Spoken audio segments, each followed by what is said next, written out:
Japan के doctors हैं, उन्होंने एक रिसर्च की, शायद मैं कई मजलिसों में बता चुका हूँ। रिसर्च की कि इंसान बूढ़ा क्यों होता है,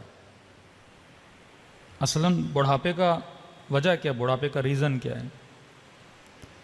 तो इन्होंने देखा इंसान की बॉडी में एक मादा है, एक लिक्विड है जो निकलता है, जिसको जवानी के सेल बोलें आप, जिससे इंसान जवान रहता है।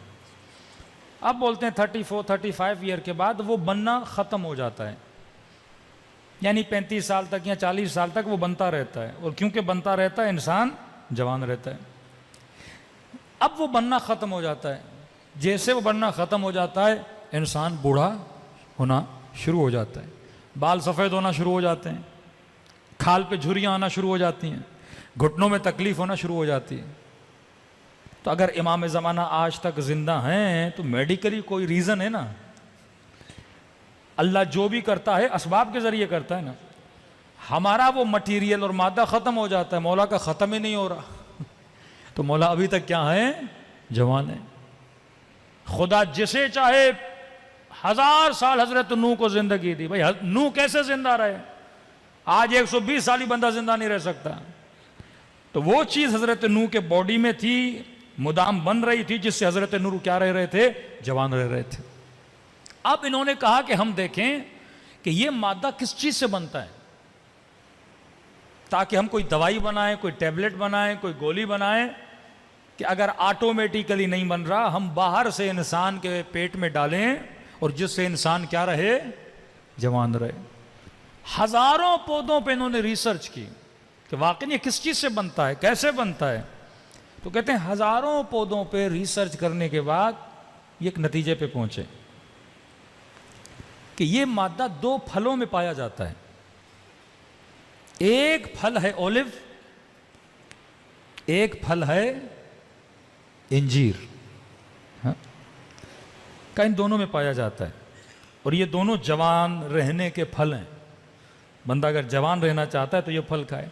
फिर का कितनी मिकदार में खाए, अब बंदा 10 टेबलेट खाए, 15 टेबलेट खाए, 1 किलो इंजीर खाए, 10 किलो इंजीर खाए, तो नतीजा निकाला अगर बंदा 7 जैतून खाए या 1 इंजीर या बरअक्स, तो ये इसका डोज है। अब इन्होंने रिसर्च की, ये रिसर्च पहुंची मिस्र के एक कुरानियात पे काम करने वाले बंदे पर। उसने देखा कि पूरे कुरान में परवरदिगार आलम ने एक फल का नाम 7 मरतबा लिया है और एक फल का नाम 1 बार लिया है। तो इन्होंने इन डॉक्टर्स को खत लिखा कि तुमने इतनी मेहनत करके इस रिसर्च पे पहुंचे हो, ये तो खुदा ने कुरान में हमें कब का बता दिया है। हाँ?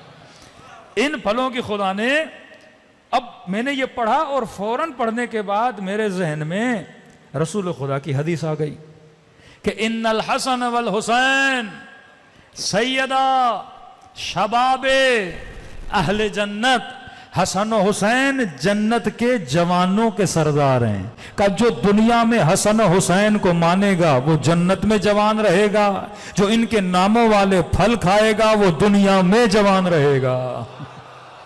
हाँ? ये बरकत है। अगर कोई चीज इनसे मनसूब भी हो जाती है उसमें क्या आ जाती है, बरकत आ जाती है। तो लिहाजा जितने शियायान अहले बैत हैं उनके सुफरों पे जैतून भी होना चाहिए, इंजीर भी होना चाहिए। आसान तरीका खाने का, अब ऑलिव क्योंकि पाकिस्तान में इतने नहीं मिलते, ऑलिव का तेल तो हर जगह मिलता है, हाँ, वर्जन खालिस ऑलिव का तेल ले लें। अब 7 की जगह पे आप 1 चम्मच तेल ही खा लें और डेली 1 इंजीर खाएं, तो ना घुटनों की तकलीफ होगी, ना कोई इंशाल्लाह दिमागी बीमारी होगी। दिल तो वैसे ही अली वालों के जवान होते हैं, बदन भी आपके जवान हो जाएंगे। सलवात पढ़े मोहम्मद वाले मोहम्मद पर।